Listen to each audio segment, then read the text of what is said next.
Salut à vous mes gueux et mes gueux, c'est moi le clochard magique, Toine Hollaback, en direct de Tsukiji, qui est donc ce fameux fish market qui est connu à la base à travers le monde, bien que maintenant les choses aient pas mal changé parce que le marché aux poissons n'est plus ici, il a été déplacé à quelques stations de métro de là, mais historiquement c'est ici que les choses se passaient.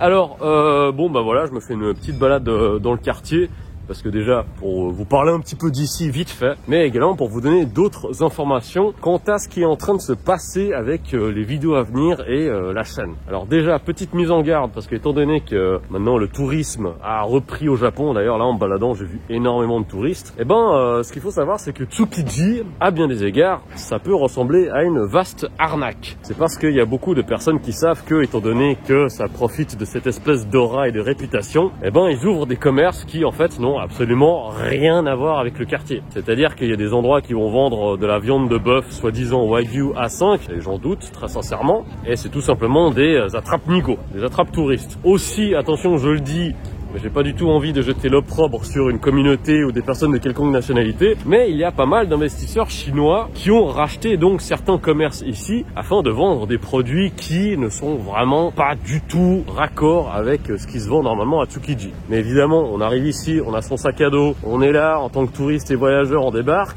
on se dit oh mon dieu c'est authentique, c'est Tsukiji. Non, sachez qu'il n'en est rien, c'est un attrape-touriste. Donc faites quand même attention à vous. Après ça veut pas dire que les lieux ne sont pas du tout sympathiques à visiter. Vous voyez, ça garde toujours un certain charme, c'est toujours très rigolo.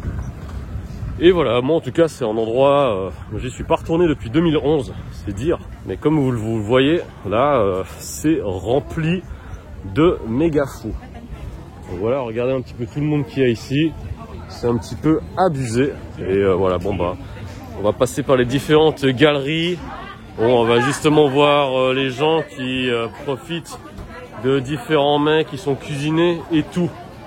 Voilà, moi j'aime bien l'ambiance, mais malheureusement il faut faire attention parce que à chaque fois qu'on sait que c'est des endroits qui vont attirer des clients, des touristes et donc de l'argent, il y a toujours des gens qui sont mal intentionnés qui vont chercher à se faire des thunes. C'est le business et il y a des gens qui en profitent. Ils ont raison hein, d'une certaine façon, mais voilà, moi je pense à vos popoches et à vos finances. Ouh, c'est bien busy ici.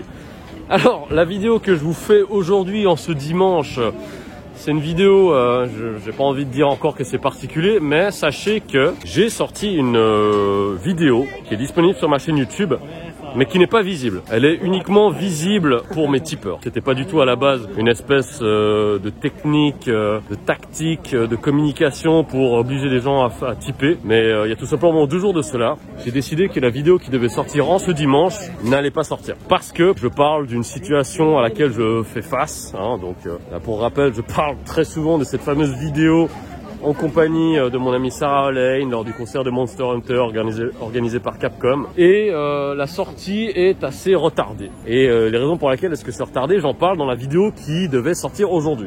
J'ai justement décidé d'annuler la sortie officielle de cette vidéo parce que je ne veux pas jeter l'opprobre sur qui que ce soit. Je ne veux pas causer de problème à qui que ce soit également. Si ça tenait qu'à moi, je m'en bats les steaks, je balance le truc. Il s'agit quand même un petit peu d'autres personnes qui se retrouvent dans cette situation et j'ai pas du tout envie de leur causer de problème. Si jamais, je le redis, si vous êtes tipeur, voilà, je sais que mes tipeurs, ils ont déjà vu la vidéo. J'ai déjà eu des interactions avec eux pour parler de la situation. Mais en tout cas, moi, publiquement, je n'en parlerai pas. Ce qui est en train de se passer avec cette vidéo, donc pas la vidéo qui n'est pas sortie, mais la vidéo sur laquelle je suis en train de travailler par rapport au concert de Monster Hunter et à l'interview avec Sarah, c'est qu'elle sort en 2 parties. Je suis un peu obligé de le faire. Il y aura une première partie coulisses, concert qui va durer 5-6 minutes et une autre partie interview qui va durer 25 minutes, 30 minutes environ. Et voilà, donc ce sera 2 vidéos. Les raisons pour lesquelles est-ce que c'est comme ça, c'est expliqué dans la vidéo qui est seulement disponible pour les tipeurs. Je veux vraiment pas faire la promotion pour pousser les gens à s'inscrire sur Tipeee ou quoi que ce soit, mais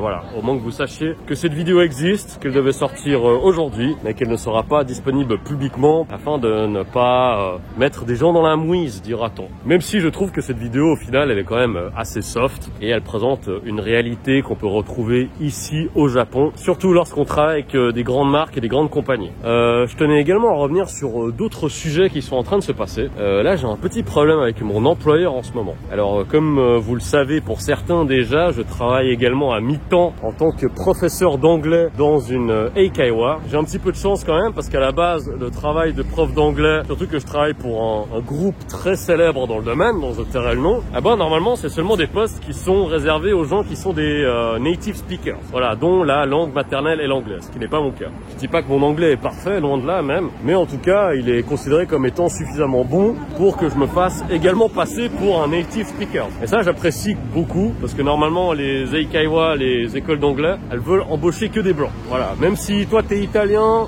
t'as un accent à couper au couteau, ta grammaire elle est pourrie, tu peux devenir prof dans beaucoup de trucs parce que t'es blanc. Et puis malheureusement au Japon, les gens accordent beaucoup d'importance à l'apparence. D'ailleurs, il m'était déjà arrivé dans ma compagnie précédente que des élèves demandent à ce que je sois leur prof parce que j'avais la nationalité suisse. Le fait de dire à ses amis qu'on prend le café avec elle, ouais mais mon prof à moi il est suisse, bah, en gros ça les fait mousser, ça fait bien en fait. Voilà. Alors là, le petit problème dans lequel je me retrouve en ce moment avec mon employeur actuel, parce que tout allait trop bien, hein, c'est qu'en fait normalement la plupart du temps quand on travaille au Japon, eh ben, les frais de transport sont payés par la compagnie, ce qui est super cool. Sauf que j'ai remarqué que dans mes fiches de paiement, mon abonnement qui normalement coûte autour de 25 000 yens, ce qui correspond à, je sais pas exactement, mais ça doit faire peut-être 220 € par mois, il ne me paye que 19 000 yens, donc environ 160 €. Donc c'est quand même un gros trou. Entre les deux, il manque en gros 6 000 yens, quoi. Donc grosso modo, presque 50 € je dirais. Pourquoi? Pour quelle raison? Ah ben c'est ce que j'ai cherché à savoir. Parce que évidemment, quand moi je vais acheter mon pass à la gare, c'est quelque chose, c'est clair et net, le prix c'est 25 000 yens et c'est comme ça. Ah bon, en discutant avec mon manager, il se trouve que les personnes en charge de payer les passes, eh ben ils ont calculé et pris en considération l'itinéraire le moins cher. Ce que je peux comprendre. Sauf que l'itinéraire le moins cher prend quasiment 1h30, alors que l'itinéraire que je prends pour aller au boulot, ça me met 50 minutes. Donc déjà, même si c'est normal, hein, par jour, mon temps de trajet pour aller au boulot, ça fait quasiment 2 heures. Et là, du coup, avec l'itinéraire que la compagnie veut que je prenne, parce que c'est moins cher, bah, ça me prendrait 3 heures par jour, ce qui est quand même aberrant. Alors là, je suis en train de pousser une gueulante. Au niveau des règles de la compagnie, il est possible qu'ils vous payent l'itinéraire le plus rapide si et seulement si le prix est seulement supérieur à 15% à l'itinéraire le moins cher. Du coup, on a vérifié avec mon manager et malheureusement, le prix de mon pass, qui est plus rapide et plus pratique, dépasse de 16%. D'après les règles de la compagnie, ils ne peuvent pas accepter. Ils ne peuvent pas le payer. Voilà, c'est la règle. Pour 1%. Je suis en train de voir avec mon manager si c'est possible d'arranger le schmilblick, etc. Mais ça semble quand même assez mal parti à ce niveau-là. Et ça, je trouve encore une fois que c'est complètement hallucinant que le bon sens soit aux abonnés absents, parce que tu te dis quand même, par jour, en gros, avec cet itinéraire que moi je prends, je gagne 1 heure de trajet par jour. 1 heure, ce qui est énorme. Au lieu de passer 3 heures dans les transports, je ne passe que 2 heures. Eh ben non, rien à faire, tout simplement parce que ça leur coûte trop cher, selon eux. Encore une fois, je le répète, si vous voulez devenir prof d'anglais, prof d'Eikaiwa ici au Japon, c'est vraiment pas la meilleure idée au monde, parce que vous êtes vraiment traité comme de la merde et vous êtes au bas de l'échelle. Donc, bien heureusement, et Dieu merci, j'ai quand même d'autres activités qui me font plus plaisir et qui me permettent de mettre du beurre dans les épinards, comme on dit. Mais ça fait quand même bien chier, quoi. Enfin voilà, je vous raconte plein de choses différentes, d'anecdotes différentes, mais vraiment pour en finir, pour parler de cette vidéo, la fameuse vidéo avec Sarah, le concert, etc. Eh ben, faut quand même se rendre compte que je pense faire le bon choix en me calmant, même si c'est vrai que j'ai un peu ce côté très impulsif où je m'en bats les couilles. Mais là, en l'occurrence, il ne s'agit pas uniquement de moi, hein, on parle de carrière à quand même un grand niveau. Donc, je vais jouer le jeu de l'éditeur. Et en tout cas, bah, si vous voulez plus d'informations, bah voilà, vous pouvez à partir de 1 €, vous pouvez voir la vidéo en tant que tipeur. Voilà. Par contre, je vous demande de ne pas la partager, s'il vous plaît, parce que je pense que là, c'est peut-être pas le bon timing. J'en sais rien, j'ai pas envie de causer des problèmes à ma pote en tout cas. Moi personnellement, comme je vous l'ai dit, c'est que moi je m'en fous à la rigueur, mais je ne m'en fous pas pour elle. Je sais pas si vous avez vu cette vidéo dans laquelle je parlais du fait qu'il y avait un rappeur japonais et son management qui voulait m'attaquer en justice. Donc j'avais fait même 2 humeurs du clochard magique à ce niveau-là. Je vous mets le lien de la première vidéo dans un coin de l'écran. Franchement, allez regarder ça parce que c'est une histoire à dormir debout. Et en fait, je me rappelle que le contrat de travail, je l'avais eu avec eux parce que voilà, son management m'avait contacté et il m'avait dit, voilà, nous on travaille avec tel artiste, mais on a dû le renvoyer parce qu'il a parlé du fait qu'il travaille avec nous. Juste dire, genre, je sais pas, peut-être que le gars il a juste mis sur Twitter, ouais, trop bien, je bosse avec tel rappeur, et c'est tout. Il a pas posté de visuel, il a pas posté de croquis, il a rien posté du tout. Mais c'est juste pour vous dire à quel point est-ce que ici ils sont dans une espèce de culture du grand secret et pas forcément utile, hein. Je pense que c'est même quelque chose qui joue en leur défaveur. Il y a beaucoup de vidéos sur YouTube qui sont uniquement disponibles au Japon mais qui ne sont pas du tout disponibles à l'étranger. C'est eux qui font leur choix, c'est leur marketing, c'est leur technique de communication, tout ce que vous voulez. Mais moi de ce que je vois c'est qu'ils veulent pas avoir plus de vues, ils veulent pas faire plus d'argent, ou vraiment ils ont vraiment juste envie de rester entre eux. Genre c'est à moi, c'est à nous. C'est au Japon, ou c'est à telle boîte, c'est à Square Enix, c'est à Capcom, ou j'en sais rien. En tout cas, je vous remercie d'avoir regardé cette humeur, et je m'excuse, entre guillemets, du fait de garder, entre guillemets, secret la vidéo qui aurait dû sortir aujourd'hui. Bon, évidemment, il y a toujours du contenu qui va arriver, ne vous en faites pas, mais au moins, voilà, je vous tiens au courant par rapport à ce qui est en train de se passer avec cette vidéo. Et c'est vrai que pour une petite vidéo, entre guillemets, de rien du tout, ça prend un peu des proportions ridicules. En tout cas, n'oubliez pas de vous abonner à ma page, de liker, de partager, de commenter et également de me suivre sur les réseaux sociaux @AirForce1.